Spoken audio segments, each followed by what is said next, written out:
Adam, you were watching Donald Trump's speech. Let's tackle taxes first. I mean, he had a message, I'm going to slash taxes and that's going to boost growth massively. Is he right? No. So like most other things in the speech, it was a combination of economic nonsense, untruths, and handouts to the rich. I mean, it was shockingly bad. On taxes, he's talking about moving taxes, say, on estate taxes, which is the most regressive form. And we've got huge evidence. The best growth period in U.S. history was during a period we had 77% estate taxes. So this is nonsense.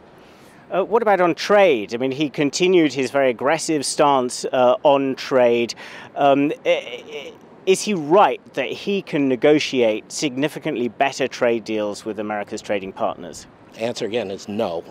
We're getting ready to release a study next month going through all the damage he can do. He can threaten, and in fact he can threaten some very scary things, but that's not going to result in China or Germany or Mexico suddenly changing their entire economic system. Moreover, it's the wrong target. I mean, these are countries that we have been peacefully trading with to our benefit and their benefit. It's just the wrong way to think about the world. So American workers who might be frustrated that their pay hasn't risen for a long time, the kind of target audience that Donald Trump had with this speech, are they being duped by him on trade? I don't know if they're being duped, but they're certainly being told things that will not help them. Because 3 points. First is the American workers, particularly the white rural males who are his main constituency, are losing out because of government policies, because of lack of progressive taxation, because of lack of welfare and business benefits and social benefits like Germany has.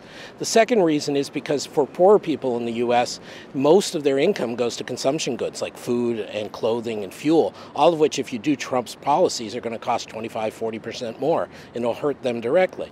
And thirdly, it's duping them about trade because even if you believe half of the garbage that is being said about trade by him and many others, it's not going to do anything about the reality, which is China exists, Poland exists, Mexico exists, and we have to make stuff that's competitive with them.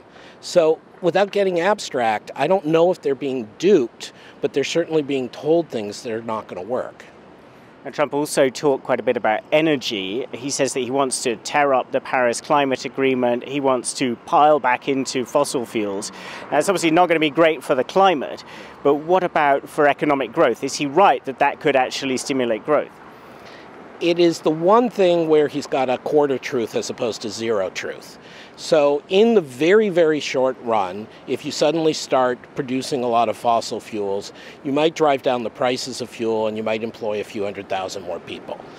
But leaving aside, again, climate change is more important, but leaving that aside, it's still not going to make the U.S. competitive when the rest of the world, including Germany and China, are developing solar panels and alternative forms of energy. It's not going to spare U.S. children and U.S. families from the cost of cleaning up if you have terrible fossil fuels. And frankly, it's not going to help the industrial base of the U.S., which has already, for good business reasons, been shifting in a more modern direction. So let's just pull back finally. I mean, you're a global institute here, you take a global perspective. Trump's message in a nutshell is economic nationalism. Yeah. Is that a threat to the stability of the global economy? Yes. Economic nationalism, particularly from the U.S., is a threat. It's a threat because in the aftermath of Bush-Cheney's administration, the president has a huge amount of executive order power, and so he can do a lot of damage if he chooses to, without even Congress's approval. It's also terrible because at some level, the system that we've all grown up under, which despite the relative poverty of a few people in the U.S., has been good for the world, needs a U.S. that's willing to play by the rules, and this is not playing by the rules. This is destructive. Adam Posen, thank you very much. Thank you for having me.